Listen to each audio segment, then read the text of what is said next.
BRS నాయకులు కానీ ఇతర పార్టీల నాయకులు కానీ మా చేనేత కార్మిక సోదరులను, సంఘాల సభ్యులను, కులస్తులను, కార్మికులను అందరినీ ఆందోళనకు గురి చేసే విధంగా గ్రామాల్లో దుష్ప్రచారం చేసి ఈ కాంగ్రెస్ పార్టీ చేనేత కార్మికులకు అన్యాయం చేస్తుందని, బీఆర్ఎస్ ప్రభుత్వంలో మాకు న్యాయం చేసిందని చెప్పి తప్పుడు మాటలు చెప్పిన వాళ్ళని తప్పుదో పట్టించే ప్రయత్నం చేస్తున్నారు. దాని మీద ఒక వివరణ ఇవ్వాలన్న ఉద్దేశంతో గతంలోనే రాష్ట్ర ముఖ్యమంత్రి గారు 3 రోజుల కింద చేనేత కార్మికుల సమస్యల మీద ఒక పూర్తి అవగాహన కల్పించుకొని ఒక ప్రెస్ నోట్ కూడా రిలీజ్ చేయడం జరిగింది. ప్రస్తుతం ఉన్న చేనేత కార్మికులకు ఏ స్కీమ్స్ అయితే ఇంప్లిమెంట్ అవుతుందో వాటిని కొనసాగించడమే కాకుండా రాబోయే రోజుల్లో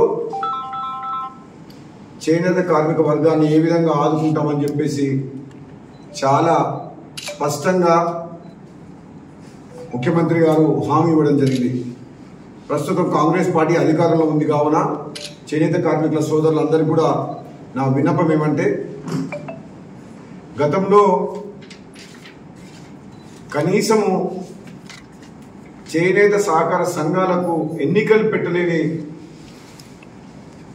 దౌర్భాగ్య పరిస్థితుల్లో 10 ఏళ్ల పాటు బీఆర్ఎస్ పార్టీ తెలంగాణ రాష్ట్రాన్ని పరిపాలించిన పార్టీ చేనేత కార్మికుల సమస్యల్ని గాలికి వదిలేసింది. కనీసం ఆ సంఘాల ద్వారా ఎన్నికలు పెట్టుంటే వాళ్ళు తయారు చేసిన వస్త్రాలను కొనుగోలు చేసి ప్రభుత్వం సపోర్టింగ్గా ఉండేది. కనీసం ముడి సరుకులు సబ్సిడీ ఇచ్చి వాళ్ళతో సంఘాల ద్వారా బట్టలు తయారు చేసి ప్రభుత్వం కొనుగోలు చేసి ఉంటే ఈరోజు ఈ పరిస్థితి ఉండకపోయేది. నాకెందుకు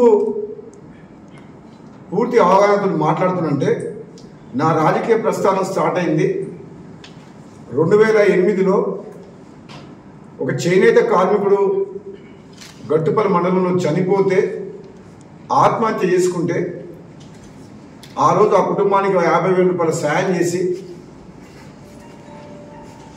నా మనసు బాధ అనిపించి చెలించిపోయి చేనేత కార్మికులను ఆదుకోవాలన్న లక్ష్యంతో వాళ్ళ సమస్యల మీద అవగాహన సదస్సు పెట్టి భువనగిరిలో, ఆ తర్వాత పెద్ద ఎత్తున 20,000 మంది చేనేత కార్మికులందరినీ కూడా నెక్లెస్ రోడ్ హైదరాబాద్ నగరంలో అందరినీ పిలిపించి స్వయంగా ముఖ్యమంత్రి గారిని, రోషయ్య గారిని పిలిపించి రైతులకు రుణమాఫీ చేసినప్పుడు చేనేత కార్మికులకు కూడా సంఘాలకు కూడా రుణమాఫీ చేయాలని చెప్పి 350 కోట్ల రూపాయలు ఆనాడు వైఎస్ రాజశేఖర రెడ్డి గారి చేత కాంగ్రెస్ ప్రభుత్వం రుణమాఫీ చేయించడం జరిగింది.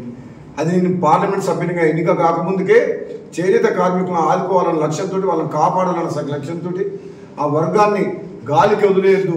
వాళ్ళు